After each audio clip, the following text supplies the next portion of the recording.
Olá! Nesse vídeo iremos aprender protótipo de rotina. Antes de definirmos o que é um protótipo de rotina, vamos relembrar. Quando estamos programando, nós dividimos o nosso programa em diversas funções, né?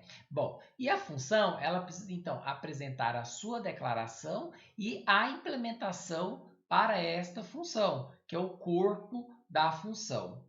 E essas informações devem estar disponíveis, né, em algum momento da compilação, para que então o seu programa possa ser traduzido em linguagem de máquina. Porque é necessário ao compilador verificar se o seu programa está todo correto para a execução. E qual é o papel do compilador? O compilador ele vai analisando o seu programa da primeira linha até a última linha. E à medida que ele vai analisando as linhas, ele vai mantendo um conjunto de dados que é pertinente a ele para verificar algumas questões que referem-se à completude, à corretude do nosso programa que está sendo compilado. E uma delas é a lista de programas que foram, a lista de funções que foram programadas pelo programador. Então, quando ele encontra a definição de uma função, ele guarda lá na memória dele, olha, essa função foi definida e ela retorna este valor e necessita desses parâmetros. Quando analisando o programa, ele encontra a chamada à função, ele vai comparar se aquela função, né, a chamada dela, corresponde em relação aos parâmetros, aos tipos dos parâmetros, a quantidade, né, e aos tipos de parâmetros, bem como o retorno, para verificar se o programa está correto. Então a declaração de uma função e o seu corpo, elas devem estar antes da primeira chamada a essa função. Mas você deve estar se perguntando, mas professor, e se eu quiser deixar o código da função no final do meu arquivo? Tem como? Tem sim, basta nós definirmos que haverá uma função no futuro que será mostrada a sua implementação posteriormente. A isso nós damos o nome de protótipo de função. Assim, protótipo de função é uma instrução de código que declara a existência de uma função, mas não apresenta a sua implementação, ou seja, o corpo da função. Então, como é que seria o protótipo de uma função? Tomemos o seguinte exemplo, que nós temos uma função que imprime os números inteiros de um intervalo entre o número 1 e o número fornecido como parâmetro, né? Aqui nós temos a declaração da função com a sua implementação. Lembrando que o corpo da função, que está entre o abre-chaves e o fecha-chaves, né, se refere aqui então ao corpo da função. E em si, a declaração da função aqui, temos o tipo de retorno, se houver, ou void, se não houver. O nome da minha rotina, abre parênteses, se houver parâmetros, esses parâmetros, né, o tipo do parâmetro, um nome para esse parâmetro, e eles são separados com vírgula. E o fecha parênteses.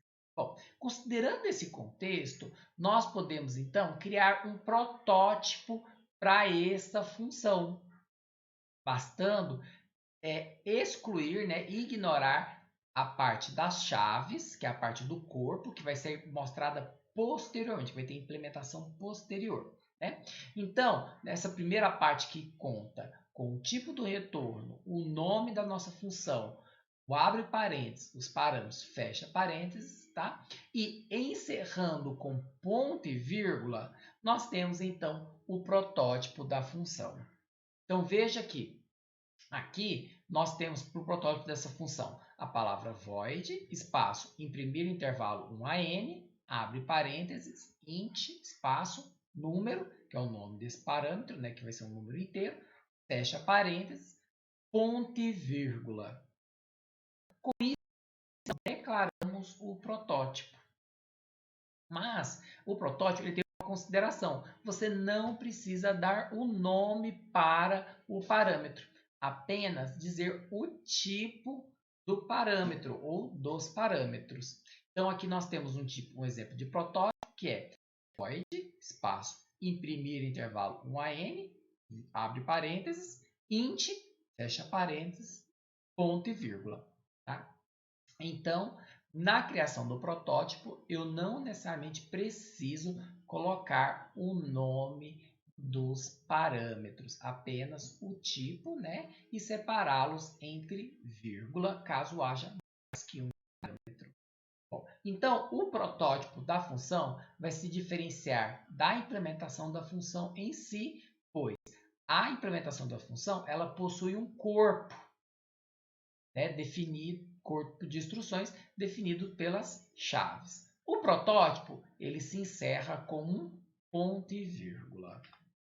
Deitel e Deitel ele descrevem o seguinte: o protótipo de função vai dizer ao compilador o tipo de dado retornado pela função, o número de parâmetros que a função espera receber, os tipos dos parâmetros e a ordem que esses parâmetros são esperados. O compilador vai utilizar protótipos de função para validar as chamadas de função. Então, ou seja, quando eu declaro o protótipo da minha função, ele vai fazer o seguinte, olha, vai ter alguma função que tem esse jeitinho aqui. E quando ao analisar o programa, ele vai vendo e se tiver uma chamada a esta função, ele sabe validar por meio do protótipo e verificar se essa chamada está correta. Bom, e agora você está perguntando, onde que eu posso declarar o protótipo da função? Bom, você pode declarar o protótipo de função em qualquer parte do seu código, né? Normalmente, nós colocamos no início do nosso arquivo de programas, logo após as instruções de inclusão das bibliotecas, né? As diretivas marcadas com hashtag. É o melhor lugar para colocar, porque ali você está dizendo, olha, o meu programa vai ter esse conjunto de funções. Entretanto, a implementação estará mais abaixo. Então, né, vamos ao seguinte exemplo. Então, veja aqui, o imprimir intervalos de 1 a n, temos a função declarada e com o seu corpo de implementação entre as linhas 6 e a linha 13. A chamada a essa função está na linha 19. E o protótipo está na linha 4. Bom, então, eu coloquei o protótipo na linha 4 porque eu estou dizendo ao computador, olha, vai haver uma função que se chama imprimir intervalo 1AN, que recebe um parâmetro, que é do tipo inteiro, e não retorna valor. E aí, por isso, terminou com ponto e vírgula. E já na linha 6, mostra o exemplo, né? Mostra o código, as instruções para essa função. Então, da linha 6 à linha 13, mostra o código para essa função. Mas verifique que as informações são coincidentes, né? Elas se confirmam. Aqui, veja como se escreve a função, o tipo de retorno e a quantidade, a ordem e o tipo dos parâmetros estão coincidindo. E para que ele faz isso? Então, na hora que eu tiver uma chamada dessa função, ele vai conseguir validar, imprimir intervalo de 1 a n, passando um número inteiro. Então, aqui ele vai chamar esta função que segue este protótipo. Bom, mas como que eu falei que quando a gente cria o protótipo, a função pode estar em qualquer lugar do nosso programa, desde que não esteja dentro de uma outra função, né? Bom, então nós podemos ter a seguinte configuração do nosso código. Veja que o protótipo continua na linha 4.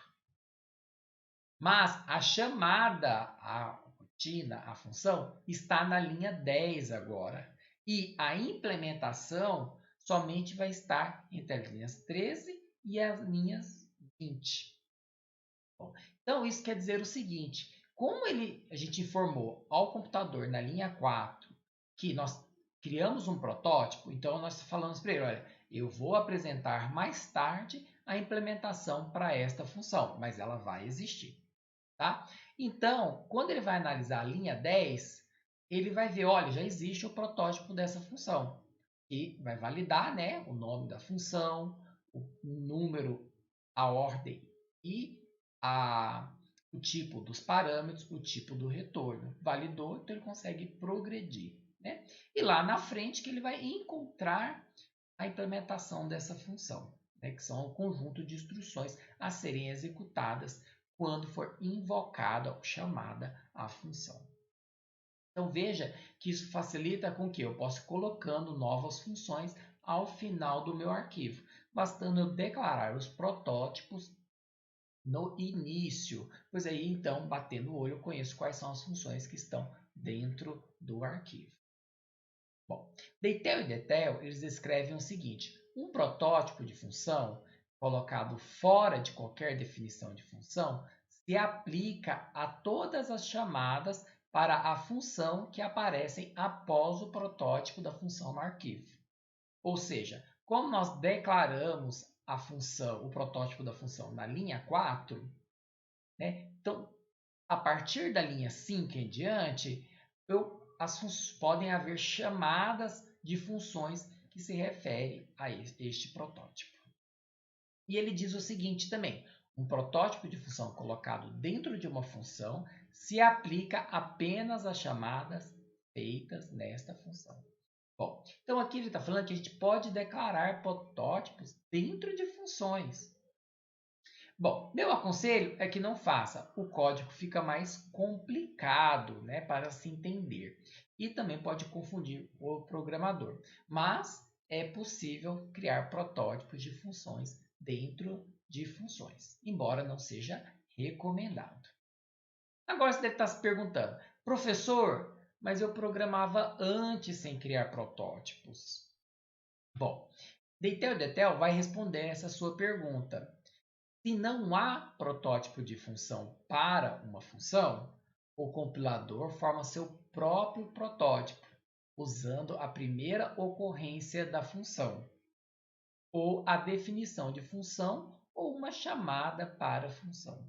Ou seja, embora você talvez não conhecesse o conceito de protótipo, né, atrás, durante a compilação do seu programa, o computador já criava isto para você. Então, quando ele identifica a declaração de uma função, ele já guarda lá nos dados referentes da memória dele de que existe um programa, ou uma rotina, ou existe uma definição de rotina que tem o seguinte nome, recebe os seguintes parâmetros nesta determinada ordem, que são desse tipo, e tem esse tipo de retorno, né? E aí, quando ele encontrava a sua função, ele já criava esse protótipo na memória. Bom, e agora você deve estar se perguntando: professor, é possível eu criar dois protótipos de função com o mesmo nome? Bom, na linguagem C, não é possível criar nem protótipos de função e nem funções, né? Dois protótipos de função ou duas funções que têm o mesmo nome, né? Ou criar um protótipo de função de um jeito, né? Com um nome e com um conjunto de parâmetros, e criar uma função que tem esse nome, mas com outro conjunto de parâmetros. Isso na linguagem C não é permitido. O que é diferente das linguagens, né? C++, Java, entre outras, são linguagens orientadas a objetos, que têm um mecanismo de sobrecarga de métodos, que não iremos ver nesses vídeos e que eu vou deixar para que vocês estudem na matéria de programação orientada a objetos. E deve estar aparecendo agora a seguinte pergunta para você: e se eu declarar um protótipo de função, mas me esquecer de implementá-la, o que acontece?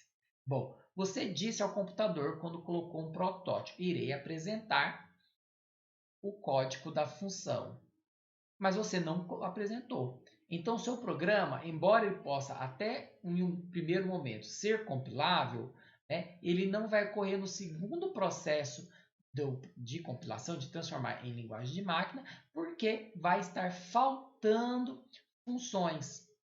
E então ele não consegue criar o código de máquina do seu programa. Logo, você vai ter um erro, né, de falta de funções no processo de compilação. E agora a seguinte pergunta: mas o cabeçalho da função deve ser idêntico ao protótipo? incluindo o nome das variáveis? Bom, então vou colocar aqui o seguinte exemplo. Vamos considerar que você criou o seguinte protótipo. Int, o nome da função somar números, abre parênteses, e vão ter dois parâmetros. Um inteiro chamado A, aí veio a vírgula, e um inteiro de nome B. Fechou parênteses, ponto e vírgula. Tá? Isso foi o protótipo. Mas na hora de codificar a função, né, você fez o seguinte, apresentar a implementação para essa função. Colocou o int e o nome da função, somar números. Abriu parênteses. Né? E colocou int n1, ou seja, o primeiro parâmetro se chama n1, vírgula, int n2, o segundo parâmetro se chama n2. Fechou parênteses e aí apresentou a implementação da função, colocando o seu corpo, abrindo chaves e assim em diante. Percebam aqui que no protótipo, o nome da primeira parâmetro é A e na função é N1. E o segundo parâmetro, no protótipo, o nome do parâmetro é B. E na função é N2. Bom, embora para nós soe estranho, né, para o compilador não há problemas. Tá? Aqui, no caso do protótipo, o que é importante é a quantidade, a ordem e o tipo dos parâmetros. Tá? Então, se não bater aqui os nomes, não há problema nenhum. Tá? O computador, na hora da execução da instrução, vai considerar apenas o nome do parâmetro que está definido durante a implementação da função. Então, ou seja, ele vai usar N1 dentro do corpo da função. Logo, o A e o B do protótipo, eles serão ignorados pelo compilador. Tá? E é por isso mesmo que nós podemos, então, criar protótipos de função sem apresentar nome para os parâmetros, como vimos no início desse vídeo. Então, finalizando, não há problema em, no protótipo, você declarar os parâmetros com determinado nome e na programação, na implementação dessa função, trocar os nomes dos parâmetros. O importante é manter os tipos. Então, referente a isso, Deitel e Detel descreve que, às vezes, os nomes de parâmetros são incluídos nos protótipos de função, nossa preferência, para fins de documentação. O compilador ignora esses nomes. Bom, então ele vai ignorar os nomes dos parâmetros nos protótipos, validando apenas o tipo do parâmetro. Tá? Bom, mas ele fala que ele dá uma recomendação de colocar nome nos parâmetros. Aqui ele fala que é fins de documentação. Para que serve a documentação? Para que o programador leia e saiba o que a função vai fazer e o que para fazer o que ela precisa, quais são os dados de entrada, bem como o tipo de saída. Bom, vamos a um exemplo? Considere o seguinte protótipo. Int, porque ele vai retornar um valor. Exponencial, que é o nome da função. Abre parênteses, int, vírgula, int, fecha parênteses, ponto e vírgula. Nós sabemos que para calcular o exponencial, nós temos a base elevado ao expoente. E aqui nesse caso, tanto a base quanto o expoente são números inteiros. E aí eu vou lhe perguntar, qual é a base? O primeiro parâmetro ou o segundo parâmetro? E qual é o expoente? O primeiro parâmetro ou o segundo parâmetro? Bom, analisando este protótipo, não é muito fácil compreender. Possivelmente você terá que programar um programinha, né, um toyzinho, um programa simplesinho, fazer a chamada a essa função e analisar o resultado. Ou seja, validar um trabalhinho. Então, para evitar esse tipo de trabalho, nós declaramos, né, durante o protótipo, nome para os parâmetros. E nomes que sejam factíveis, que lembrem ao programador qual é a informação que vai ser dada ali, né? Que precisa ser dada ali como entrada. Então, neste caso, poderia ser int, espaço base, vírgula, int, espaço expoente. Então, agora vamos entrar na seguinte questão. E a ordem dos parâmetros podem ser alterados, mesmo eu colocando um nome para esses parâmetros, né? Então vamos lá, vamos considerar o seguinte exemplo. Void, aí eu tenho uma função chamada imprimir caractere n vezes, em que eu digo a quantidade e qual é o caractere. Então por isso eu preciso de dois parâmetros. Tá? Um é um número inteiro, que eu chamei de int n, vírgula, e o outro é o caractere c, tá? Então char c. E aí eu defini o protótipo da minha função. Na implementação, eu inverti. Veja que eu continuei o void, deixei a função com o mesmo nome, né? E alterei a ordem. Em vez de começar com o inteiro, eu comecei com char. Aí coloquei char c, vírgula, int n. Bom, para o compilador, será que tem problema? Olha, eu só alterei a ordem. Ele sabe que o n aqui agora vai vir de cá. O c vai vir antes. Pro compilador, isso tem problema. Isso aqui vai dar um erro de compilação, tá bom? A ordem dos parâmetros deve ser exatamente a ordem descrita no protótipo, tá bom?